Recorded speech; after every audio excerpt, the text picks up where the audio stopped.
जो अपने कर्म के फल के प्रति आसक्ति को नहीं छोड़ सकते वे मार्ग से कोसों दूर हैं। अपनी इच्छा की शक्ति से अपने आप को नया आकार दें। अपने आप को कभी भी स्वेच्छा से नीचा न होने दें। इच्छा ही आत्मा की एकमात्र मित्र है और इच्छा ही आत्मा की एकमात्र शत्रु है।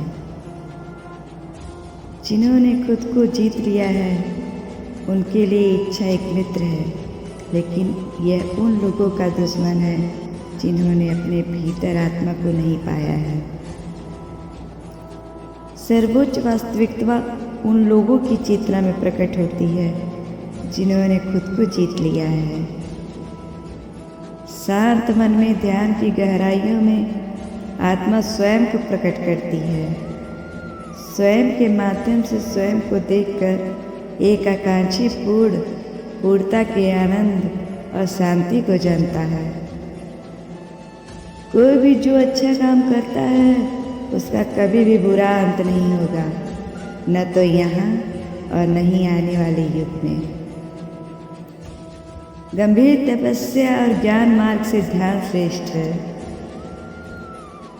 मुझ पर अपना मन लगाकर योग के अभ्यास से स्वयं को अनुशासित करो। मैं उन लोगों के लिए हमेशा मौजूद हूँ जिन्होंने मुझे हर प्राणी में महसूस किया है। व्यक्ति जो चाहे बन सकता है यदि वह विश्वास के साथ इच्छित वस्तु पर लगातार चिंतन करे। मन बहुत चंचल है जो इंसान के दिल में उथल पुथल कर देता है। जैसे वे मेरे पास आते हैं वैसे ही मैं उन्हें ग्रहण करता हूँ। सभी पथ पार्थ मानव को मेरी ओर ले आते हैं। इंद्रियों से मिलने वाला सुख पहले तो अमृत जैसा लगता है, लेकिन अंत में यह विष के समान कड़वा होता है। जब ध्यान में महारत हासिल हो जाती है तो मन हवा रहित स्थान में दीपक की लौ की तरह अडिग रहता है। कर्म मुझ पर इसलिए नहीं टिकते क्योंकि मैं उनके परिणामों से जुड़ा नहीं हूँ। जो लोग इसे समझते हैं और इसका अभ्यास करते हैं वे स्वतंत्रता में रहते हैं। ज्ञान की भेंट किसी भी भौतिक भेंट से बेहतर है क्योंकि सब कामों का लक्ष्य आत्मिक बुद्धि है। जैसे आग की गर्मी लकड़ी को राख कर देती है, वैसे ही ज्ञान की आग सभी कर्मों को भस्म कर देती है। अपना काम हमेशा दूसरों के कल्याण को ध्यान में रखकर करें। अप्राकृतिक कर्म बहुत तनाव पैदा करता है। हर व्यक्ति विश्वास का उसकी प्रकृति के अनुसार होता है।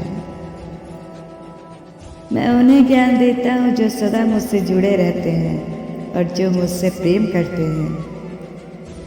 मेरी कृपा से कोई सभी कर्तव्यों का निर्वाह करते हुए भी बस मेरी शरण में आकर अनंत अविनाशी निवास को प्राप्त करता है।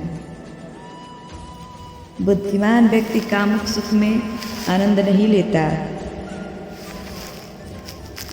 जो कार्य में निष्क्रियता और निष्क्रियता में कार्य देखता है वह एक बुद्धिमान व्यक्ति है। मैं धरती की मधुर सुगंध हूँ। मैं अग्नि की उष्मा हूँ। मैं ही सभी जीवित प्राणियों का जीवन भी और मैं ही सन्यासियों का आत्मसंयम हूँ। तुम उसके लिए शोध करते हो जो शोध करने के योग्य नहीं है और फिर भी ज्ञान की बातें करते हो। बुद्धिमान व्यक्ति न जीवित और न ही मृत व्यक्ति के लिए शोक करते हैं। बुद्धिमान व्यक्ति को समाज कल्याण के लिए बिना आसक्ति के काम करना चाहिए।